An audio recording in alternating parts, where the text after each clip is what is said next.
ये तो हमसे नहीं। और फिर गर्भ निकलते समय सुना बहुत कष्ट होता है, ये सब हमसे नहीं होने वाला। देखो एक क्रूर स्वभाव की नकारात्मक सोच। और कहीं प्रसव काल में गर्भ टेढ़ा हो गया तो हम तो मरी जाएंगी, ये तो हमसे नहीं होगा। और अगर गर्भ हमारा बड़ा होने लगा और घर में ननद आ गई तो सब माल मता समेटती रहेगी, हम तो कुछ लड़ ही नहीं पाएंगी क्योंकि लड़ने लायक नहीं रहेंगी। ये सब विचार करके उसका ये सब हमसे नहीं होने वाला। तो उनकी बहन ने कहा सोच क्यों करती हो। ठीक इसी समय हमें अनुभव हुआ है 2-4 दिन में, इसी महीने में, कि हमारे पेट में है, तुम हमारे पति को धन दे देना और गर्भवती का नाटक करो, और जब हमारे बच्चा होगा हम तुम्हारे यहाँ पहुंचा देंगे, और हम अपने यहाँ शोरगुल कर देंगे बच्चा मर गया, कौन देखने आता है, और पति को पैसा दे देना। हाँ ये तो बढ़िया बात रही, बढ़िया विधान बन गया, जैसे को तैसे मिले तो बढ़िया विधान बन गया। तू गर्भवती का नाटक कर आज से कि फल पा लिया और मैं गर्भवती हो गई, मैं अपने बालक को मरा घोषित कर दूंगी, और ये जो फल लाए हैं इसकी परीक्षा के लिए जो गऊ है उसको पवा दो। जैसा उनकी बहन ने कहा था वैसे धुंधुली ने सब कर दिया। देख लो, कहा था स्वामी जी ने तुम्हारे 7 जन्म बालक नहीं, तो देखो बुद्धि कैसी खराब हुई, गाय को पवा दिया। अब जब उसकी बहन के पुत्र हुआ तब तक वो कपड़ा वपड़ा पेट में लगा के नाटक करती रही होगी कि हमारे गर्भ है। फिर एकदम घोषणा कर दी जब वो पुत्र रातों रात पहुंच गया कि हमारे संतान हो गई। उसके पिता को अच्छा धन दे दिया, वो धुंधुली को ला करके बहन का बेटा दे दिया। आत्मदेव तो बहुत आनंद हो गए, जानी न जाए नारी गति भाई, उनको क्या पता कि घर में क्या रहस्य हुआ। वो तो बहुत सुखी हो गए कि संत भगवान के द्वारा दिए हुए फल से हमारे पुत्र हो गया। बड़ा आनंद, बड़ा उत्सव मनाया, बालक के जात कर्म संस्कार कराए, खूब दान पुण्य किया, मांगलिक कृत्य किए। धुंधुली ने अपने पति से कहा कि पता नहीं क्या कारण मेरे वक्षस्थल में दूध तो है नहीं, और अभी नया बालक है, बिना मां के दूध के जीवित नहीं रहेगा, तो हमारी बहन के बालक हुआ था पधार गया है, उसको बुला ले क्या।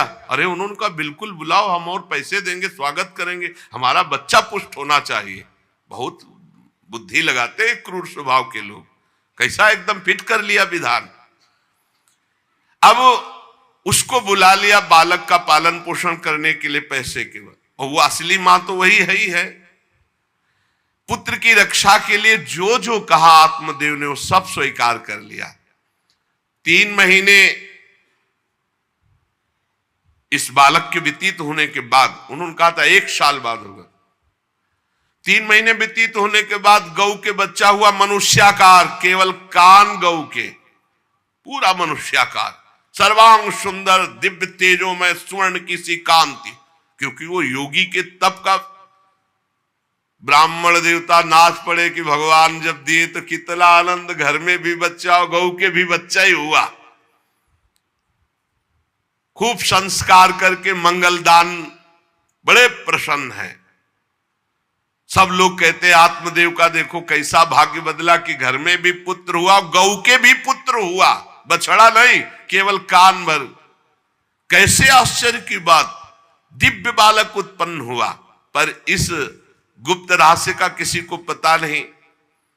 आत्मदेव ने देखा कि बालक पूरा मनुष्याकार, केवल कान, गाय के तो नाम रखा गोकर्ण। और धुंधुली ने किसी शास्त्रीय पद्धति से नहीं, अपनी पद्धति से, हमारा नाम धुंधुली तो हमारे लड़के का नाम होगा धुंधकारी, उसका नाम रखा धुंधकारी। कुछ काल व्यतीत हुआ, दोनों जवान होने लगे। गोकर्ण में पूर्ण वैदिक सिद्धांत, धर्म पूर्वक, बड़े ज्ञानी महात्मा, और धुंधकारी पूर्ण दुष्ट। शौचाचार का तो नाम भी नहीं था पवित्रता का धुंधकारी में। खान पान पशुओं वाला, क्रोध नाक में चढ़ा, गंदी वस्तुओं से प्यार करने वाला, बहुत ही गंदा स्वभाव, चोरी बचपन से, द्वेष, पीट देना, लड़ाई करना, ये उसका चलते स्वभाव, दूसरों के खेती में आग लगा देना, घरों में आग लगा देना, गौशाला में आग लगा देना। जैसे किसी का बालक खेल रहा है, आसपास देखा कोई, उठाया कुएं में फेंक दिया, बड़ा दुष्ट स्वभाव। और बड़ा हुआ हिंसक स्वभाव, अस्त्र शस्त्र धारण करके, जैसे कोई अंधा जा रहा है तो आओ बाबा तुम्हें रास्ता बता दो, कुएं में जाके ढकेल देता है।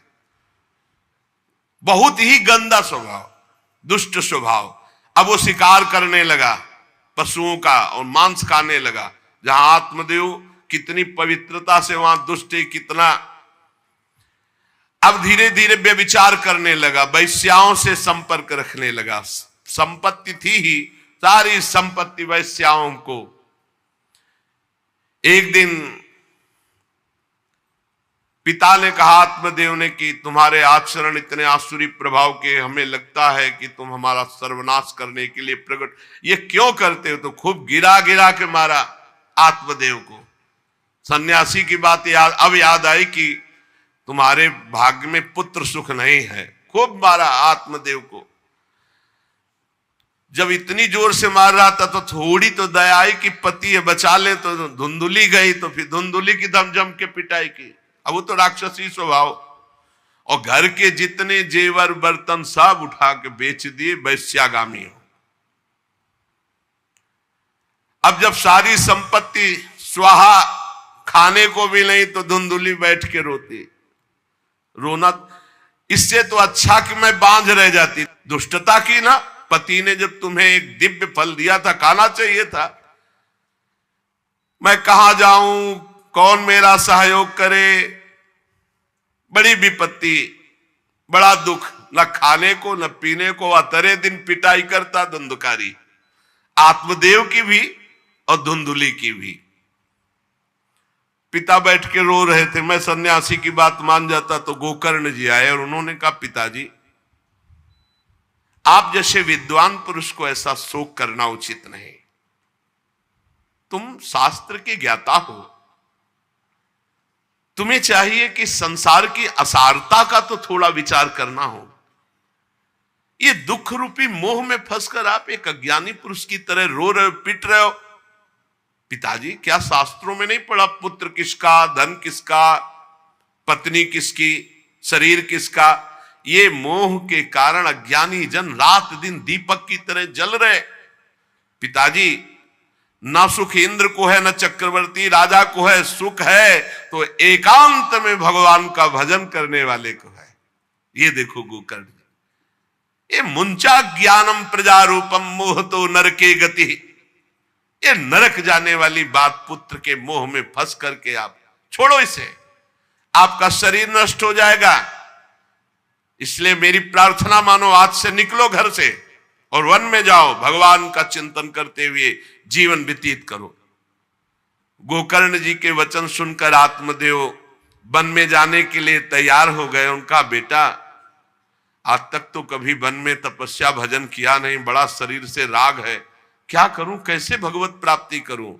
तो देहे स्थिमांसि रुधिरे भिमतिम त्यजत्वम जाया सुतादिषु सदा ममतां विमुंच पश्यानिशं जगदिदं क्षणभंग निष्ठं वैराग्य राग रसिको भव भक्ति निष्ठा धर्मं भजस्व सततं त्यज लोक धर्मान् सेवस्व साधु पुरुषान् जहि काम तृष्णाम् अन्यस्य दोष गुण चिंतन मासु मुक्त्वा सेवा कथा रसमहो नितराम पिबत्वम। संत समागम कभी व्यर्थ नहीं होता। देखो, संत समागम का फल है गोकर्ण जी। गोकर्ण जी ने कहा, पिताजी, जिस शरीर को आप मैं मान रहे हो, आप मैं नहीं हो। ये शरीर हड्डी मांस रुधिर का पिंड है, इसे आप मैं मानना छोड़ दें।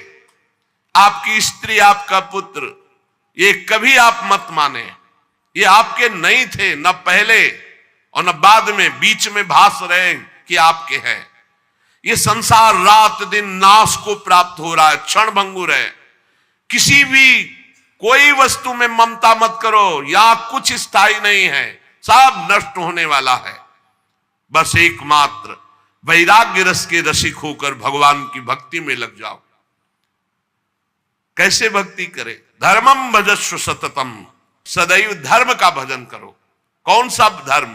बोले त्यज लोक धर्मान, लोक धर्म का त्याग करके भागवत धर्म का आश्रय लो। भागवत धर्म का आश्रय कैसे प्राप्त होगा? बोले सेवस्व साधु पुरुषान, सदैव संत पुरुषों का संग करो, उनकी सेवा करो। उनके संग से, उनके वचनों से, उनकी कृपा से तुम्हारे हृदय में भागवत धर्म का परिचय जागृत हो जाएगा, तुम महाभागवत हो जाओगे। पर संतों का सेवन करने के लिए जो सबसे बड़ा दोष है, काम और तृष्णा, ये नई संतों के पास टिकने देती। इसलिए जही काम तृष्णाम, कामना और भोगे हुए भोगों को जो भोगने की इच्छा, तृष्णा, इनका त्याग करके संत संग करो। और जब संत संग होने लगे तो सावधान हो जाओ, अन्यस्य दोष गुण चिंतन मासु मुक्त्वा, दूसरे के गुण दोषों का चिंतन न करके श्री भगवान का चिंतन करे, भगवान की सेवा करे, भगवान की कथा लीला सुने, तो उसको नित्य भगवत धाम की प्राप्ति हो जाती।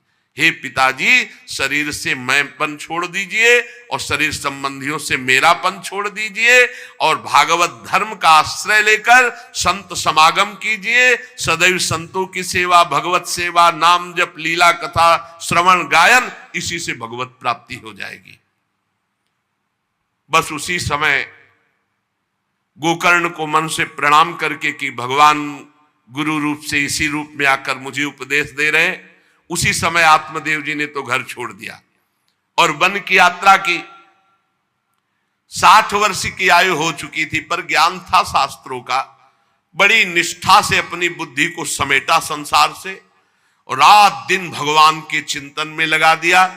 भगवान के चिंतन और भागवत के 10वें स्कंद का रोज पाठ, पूरा जो भागवत का 10वां स्कंद हो श्री कृष्ण लीला चरित्र से भरा हुआ है, पूरा पाठ और निरंतर नाम जप, इसके प्रभाव से श्री कृष्ण चंद्र की प्राप्ति हुई, गोकर्ण जी के उपदेश से आत्मदेव की।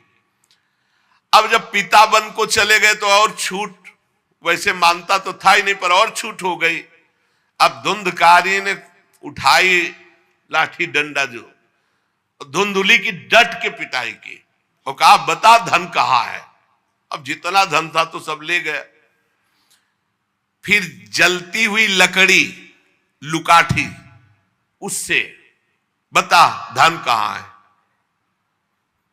किसी तरह वो छूट पाई तो भागते हुए जाकर कुएं में गिरकर अपने शरीर को नष्ट कर दिया कि रोज की पिटाई से अच्छा एक बार दुर्गति को प्राप्त हुई। धुंधुली दुर्गति को प्राप्त हुई, पति आत्मदेव श्री कृष्ण चंद्र को प्राप्त हुई। योगनिष्ठ गोकर्ण जी ने जब देखा कि धुंधकारी का आतंक बढ़ रहा है तो उन्होंने छोड़ दिया। जो ज्ञानी पुरुष होते प्रपंच नहीं स्वीकार करते, उनको कोई सुख दुख इससे नहीं, उदासीन भाव से तीर्थ यात्रा को निकल गए।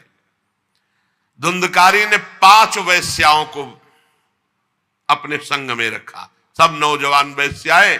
अब उनके लिए पशुओं का मांस चोरी करके उनकी मनोकामनाएं पूरी करना। बुद्धि भ्रष्ट थी, आचरण भ्रष्ट थे, क्रूर कर्मा। एक दिन उन वैश्याओं ने कहा कि हमको तो हार नहीं पहनाया आज तक, कामना होती है। अब 5 को हार लाने के लिए तो बहुत रुपया चाहिए। मौत की भी उसको कोई भय नहीं रह गई थी। वो जिसको देखता काट करके जो मिलता धन एकत्रित करके 5 के लिए सुंदर आभूषण हार। अब हिंसा में उतरा जो, तो उसके लिए क्या। स्त्रियों ने सोचा कि नित्य नवीन चोरी करता है, आज हमने हार के लिए कहा तो 5 के लिए व्यवस्था कर दिया। पकड़ा जाएगा, जब ये पकड़ा जाएगा तो राजा इसे फांसी देंगे, तो हमको भी 5 को फांसी मिलेगी। मरना तो है ही है ना इसे। 5 ने विचार किया, मरना तो है ही, राजा फांसी देगा तो हम ही फांसी दे देती है, तो कम से कम हम तो बच जाएंगी। बुरे कर्म का बुरा ही परिणाम होता है, कुछ भी कोई कर ले। धुंधुली कुएं में शरीर त्याग करके दुर्गति को प्राप्त हुई। ये जब जिन वैश्याओं के लिए प्राणों की बाजी लगा करके सब कुछ ला रहा, जानते उनका प्लान क्या बना? कि ये चोरी करता है, पकड़ा जाएगा, फांसी की सजा होगी, मारा ही जाएगा, और जब ये पकड़ा जाएगा तो हम भी पकड़ी जाएंगी, तो फांसी की सजा इसको होगी, तो वही हम दे देती है, तो हम तो बच जाएंगी, और सारा धन लेके रात्रि में निकल लेंगी पांचों ने गुप्त रूप से ऐसा संकल्प बना लिया। धुंधकारी सो रहा था, पांचों गए, अब 5 हैं, हाथ पैर 4 ही तो है, पैर 2 और 2 हाथ, 4 उसमें लग गए, और एक जो है रस्सी से पूरा चारपाई पे बांध दिया। और जब उसकी आंख खुली तो रस्सी गले में डाल करके फांसी लगा रही, पड़े पर वो बहुत पापी आदमी, जल्दी मरने वाला तो था नहीं, खूब गला दबाया। अब बड़ी चिंता हुई वैश्याओं को कि अगर मरेगा नहीं तो हमें काट डालेगा ये।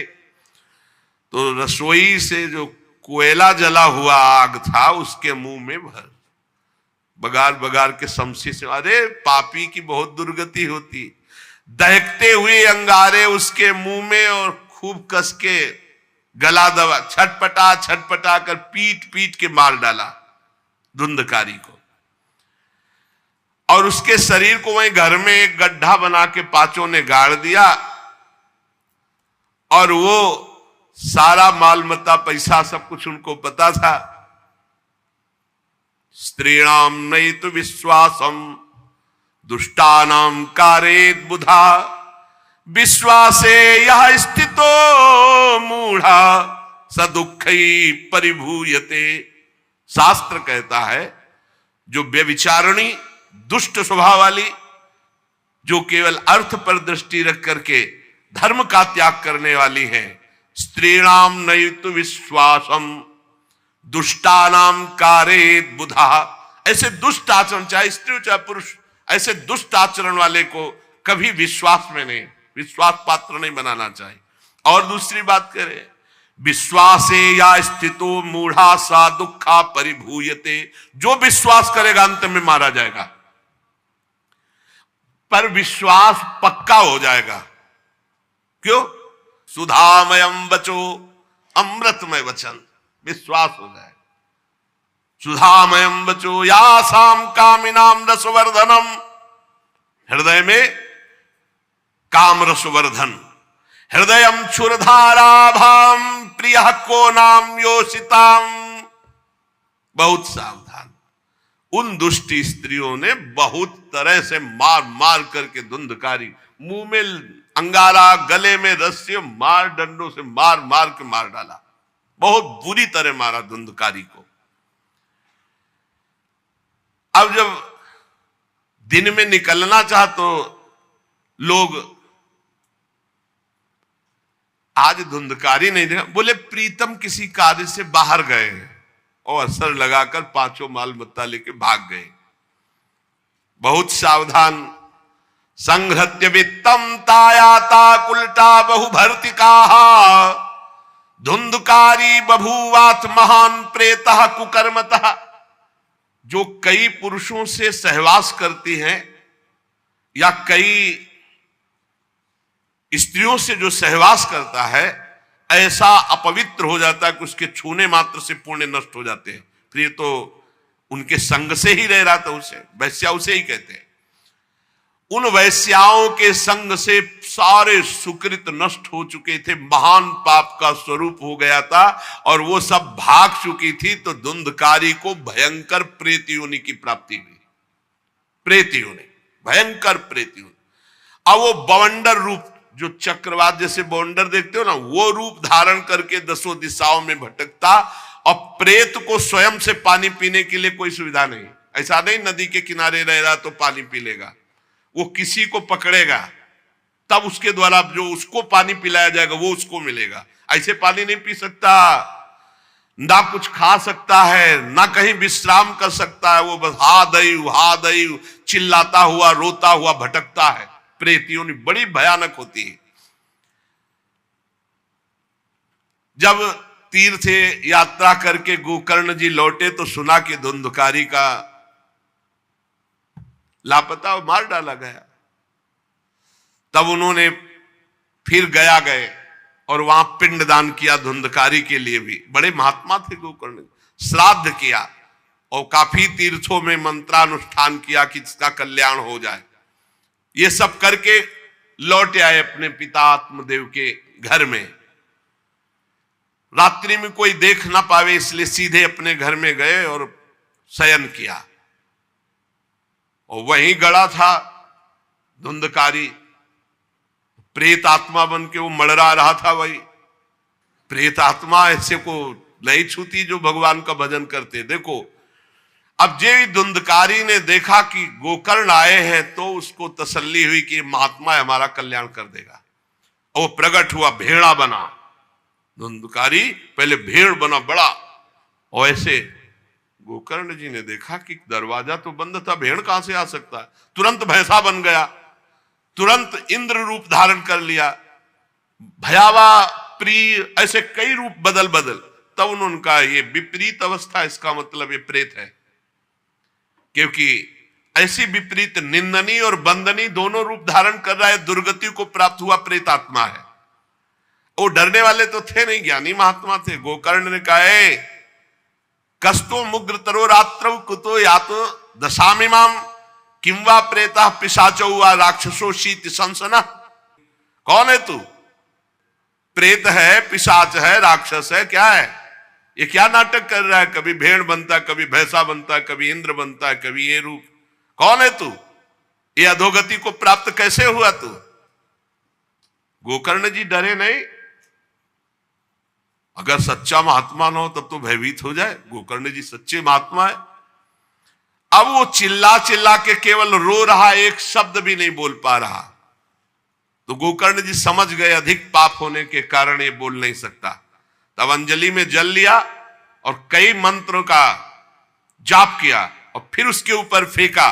जे भी फेंका तब बोल पाया, भैया मैं आपका भाई धुंधकारी हूं, बचा लो, मेरी भारी दुर्गति हो गई। मैं तुम्हारा भाई हूं, मैं धुंधकारी हूं। अब मुझे बहुत कष्ट हो रहा, पश्चाताप हो रहा, मैंने सब कुछ नष्ट कर दिया, धर्म भ्रष्ट पापाचारी। अब मेरी बड़ी दुर्गति है। उन उल्टा वैश्याओं ने मुझे तड़पा तड़पा करके मारा है। मैं कुछ कर नहीं सकता इस समय। ऐसा थोड़ी कि प्रेत है जिसको चाहे पटक दे, ऐसा नहीं है, ऐसा विधान नहीं। पहले वैश्याओं को मारता जाके, मैं कुछ कर नहीं सकता। प्रेत योनि में पड़कर दुर्दशा भोग रहा हूं। अब दैववश केवल वायु से जीवित हूं, बहुत प्यासा हूं, भूखा हूं, पर नहीं खा सकता, नहीं पी सकता। आप दया समुद्र भैया मेरा उद्धार करो।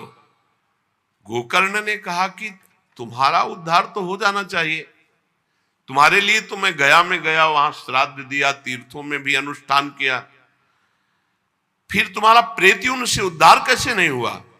तो उनका भैया एक दो बार गया श्राद्ध से मेरा कुछ नहीं होने वाला, बहुत पापी हूं, बहुत बड़े बड़े पाप किए हैं। कोई दूसरा उपाय सोचो, छोटे मोटे पिंडदान से, दान पुण्य से मेरा उद्धार होने वाला नहीं, बहुत स्टॉक है हमारे पाप का। तुमको हम बताएं, सैकड़ों बार गया श्राद्ध करो तो भी मेरा कल्याण नहीं हो सकता, ऐसा मैं पापी हूं। कोई दूसरा उपाय सोचो। गोकर्ण जी ने कहा सैकड़ों गया श्राद्ध से तुम्हारी मुक्ति नहीं हो सकती, तो तुम्हारी मुक्ति असंभव है। कहा भैया मैं तुम्हारे चरणों में पड़ा हूं, मुझे मेरा उद्धार करो। तो कहा ठीक है, तुम अभी इस घर से निकलो, कहीं और रहो, हम जब तुम्हें बुलाएं तब आ जाना। जाओ, हटाओ, हमारे इस घर से हटो। हटा दिया उनको। गोकर्ण जी की आज्ञा पाकर धुंधकारी बाहर भटक रहा है। रात भर विचार किया कि इसका कल्याण कैसे होगा, जब सैकड़ों गया श्राद्ध से कह रहा उद्धार नहीं होगा। अब जब प्रातः काल हुआ, दरवाजा खुला तो बहुत से विज्ञजन आकर के गोकर्ण जी से मिले। गोकर्ण ने सबसे सलाह की कि क्या हो सकता है, ऐसे ऐसे स्त्रियों ने उनको मारा और वो प्रेत योनि को प्राप्त हुए।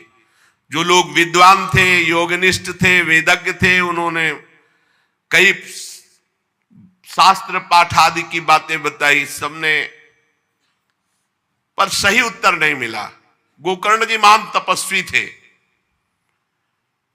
गोकर्ण जी ने प्रातःकाल स्नान करके अर्घ दे रहे थे, बोले औरों से क्या पूछना, सीधे सूर्य भगवान से पूछे।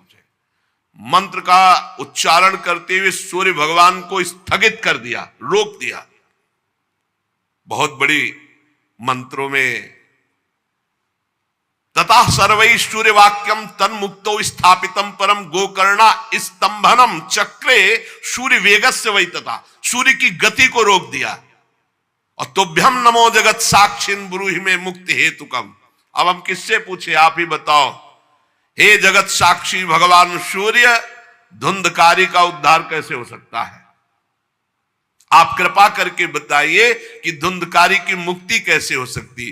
गोकर्ण की प्रार्थना सुनकर भगवान सूर्यदेव ने कहा, श्रीमद् भागवत महापुराण नियम पूर्वक सुनाओ, निश्चित उसकी मुक्ति हो जाएगी। सप्ताह पारायण 7 दिन में पूरी भागवत श्लोक सहित। सूर्य भगवान की आज्ञा सबने सुनी, गोकर्ण जी ने भी सुनी। बहुत सरल उपाय। गोकर्ण जी ने निश्चय किया, मैं स्वयं सुनाऊंगा और उसका उद्धार करूंगा। अब तो कथा का समय निश्चित किया। बहुत से लोग कथा सुनने के लिए वहां पहुंचे। जब सुना कि भगवान की कथा सब पापों का नाश कर देती है, तो बहुत से लोग, पापी पुण्यात्मा जो भी, सबको बैठने की उचित व्यवस्था की गई। एक 7 गांठ का बांस जो सीधा था, आवाहन किया धुंधकारी का और कहा, इस पे बैठ जा, तू भी कथा सुन। तो सीधे 7 गांठ के बांस पर धुंधकारी जाकर के बैठ गया, छिद्र में वायु रूप होकर, क्योंकि बाहर कहीं स्थित नहीं रह सकता, चलायमान तो बैठना है।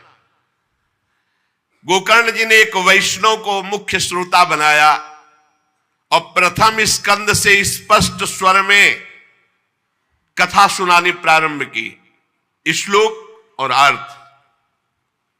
सायंकाल को विश्राम दिया तो एक बड़ी विचित्र बात हुई। सभासदों के देखते देखते एक बांस में तड़ तड़ की आवाज हुई, एक गांठ फट गई। दूसरे दिन कथा हुई, दूसरी गांठ, तीसरे दिन तीसरी गांठ, 7 दिनों में 7 गांठें फाड़ करके धुंधकारी परम पवित्र दिव्य रूप, भगवत पार्षद रूप धारण करके प्रकट हो गया। धुंधकारी का श्याम वर्ण पीतांबर धारण के, तुलसी की माला, सिर पर मनोहर मुकुट, कानों में कमनी कुंडल, सामने आकर गोकर्ण को प्रणाम किया और कहा, भाई अब मैं भगवत पार्षद बन गया, प्रेत योनि से मुक्त। 7 दिन में भयंकर पापात्मा धुंधकारी श्री भगवान की चर्चा सुनने के कारण भगवत स्वरूप हो गया। ओहो, कितना प्रेत पीड़ा मैं सह रहा था, एकमात्र श्री कृष्णचंद्र जी की लीला कथा सुनने मात्र से मैं भगवत स्वरूप हो गया हूं। भैया, मैं कैसे आपका उपकार करूं? मैं निंदनीय से निंदनीय पाप कर्म करने वाला कैसा उज्जवल स्वरूप प्राप्त कर लिया। भला मोह पूर्वक लालन पालन करने वाले शरीर को जो हष्ट पुष्ट करते हैं, उन्होंने भगवान का नाम जप नहीं किया, चर्चा नहीं सुनी, तो जीवन किस काम का? इसके पोषण के लिए पाप कर्म कर रहे हो और वृद्धावस्था आने वाली परिणाम में दुख, रोगों का दुख, भोगों की कामना का दुख, क्या क्या दुख, इसकी क्या गति होगी? गाड़ दिया जाएगा या जला दिया जाएगा। ऐसे मनुष्य शरीर को प्राप्त करके भगवत प्राप्ति नहीं की तो जीवन व्यर्थ चला गया। अरे जो अन्न प्रातः काल पकाया जाता है, दूसरे दिन सड़ जाता है, उसी अन्न से इस शरीर का पोषण होता है, 6 घंटे में मल बना के निकाल देता है। ये शरीर कहीं अविनाशी है क्या? नाशवान शरीर है। जो लोग भगवान की कथा से वंचित है, भगवान का नाम जप नहीं करते, वो बुदबुदे जीवों में मच्छरों के समान जीवन उनका है। जन्मे मरे किस काम के। भला देखो, जिस बांस में मैं बैठा था तो बांस की गांठ फट गई, क्या भगवान की कथा सुनने पर चित्त की गांठ नहीं नष्ट हो जाएगी, जड़ चेतन की ग्रंथ। इसलिए धन्य है वो जो भगवान की कथा सुनने में अपना समय व्यतीत करते हैं। धुंधकारी ऐसी बातें कह रहा था, सबने देखा जय घोष करते हुए नमो नमः, और एक दिव्य विमान आया। भगवान वैकुंठ नाथ के पार्षद, मंडलाकार तेजो में विमान, और सबके देखते देखते कहा धुंधकारी आओ, और वो दिव्य पार्षद रूप विमान पे चढ़ा। जब विमान पे चढ़ के जाने लगा तो गोकर्ण जी ने रोक दिया, रुको, ये क्या कथा तो शास्त्रों लोगों ने सुनी, तो आपको शास्त्रों विमान लाना चाहिए और सबको बैठाल कर ले जाना चाहिए, क्योंकि हमारे सुनाने में कोई भेद नहीं था और ये सुन भी सब ध्यान से रहे थे। तो भगवत पार्षदों ने कहा आपके सुनाने में कोई भेद नहीं था, पर सुनने में भेद हो गया है, श्रवण भेद हो गया। ये उपवास करके बिना कुछ खाए पिए रात दिन कथा का ही चिंतन करता रहा, मनन करता रहा, इसके कारण इनको भगवत पार्षद रूप मिला जा रहे। और ये कथा सुना भर है, मनन नहीं किया, मनन विषयों का हुआ, इसलिए ये विमान पे नहीं। ये निराहार रहकर 7 दिन में चर्चा सुनता और रात भर उसी का चिंतन करता, उसके प्रभाव से परम पद का अधिकारी हुआ। इसलिए जो मननहीन है, जिनको गुरुवचनों पर विश्वास नहीं है, जो कथा में चित्त की एकाग्रता नहीं है, वो फल भेद हो गया, वो भगवान के दिव्य धाम में एक बार में नहीं जा सकते। गोकर्ण जी आपको तो लेने के लिए स्वयं गोलोक बिहारी आएंगे, यूं कह करके विमान अंतर्ध्यान हो गया, अर्थात चले गए। गोकर्ण जी ने समस्त श्रोताओं से कहा बिना तुम्हें विमान में बैठा ले मुझे चैन नहीं। सावन के महीना में हम फिर अनुष्ठान करेंगे, सब लोग कथा सुनो और सच्चे नियम से रहो, उसका मनन करो।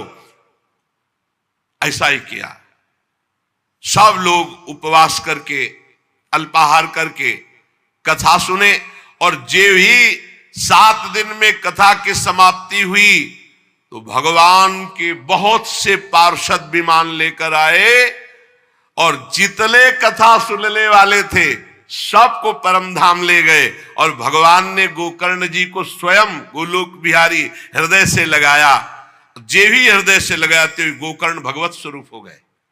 वही किरीट श्यामवर पीतांबर धारण किए हुए, कुंडल आदि से विभूषित। यहां तक कहते हैं कि उस कथा में सुनने में जो कुत्ते भी बैठे थे, वो भी गोकर्ण जी की दृष्टि पड़ने पर विमान पर बैठकर भगवत धाम को गए। भक्तवत्सल भगवान श्री कृष्ण इतने गोकर्ण जी पर प्रसन्न हुए कि तुमने सबको कथा सुनाकर मंगल अनुष्ठान। इसलिए गोकर्ण जी जिस जिसको चाहा, मालूम कथा सुनकर कुत्ता मनन तो नहीं कर सकता, लेकिन गोकर्ण जी ने मनन किया कि ये कुत्ता भी कथा में बैठा था, इसका भी भगवत उद्धार हो जाए। ये आप इसीलिए आसपास जो ये जीव जंतु सब भगवत स्वरूप हो जाते हैं। बड़े बड़े सिद्धों को जो गति नहीं मिलती, भगवान की लीला कथा सुनने से, गोकर्ण जी के प्रभाव से धुंधकारी सहित समस्त श्रोताओं को भगवत धाम की प्राप्ति हुई। शेष चर्चा आगे। श्री राधा वल्लभ लाल की जय।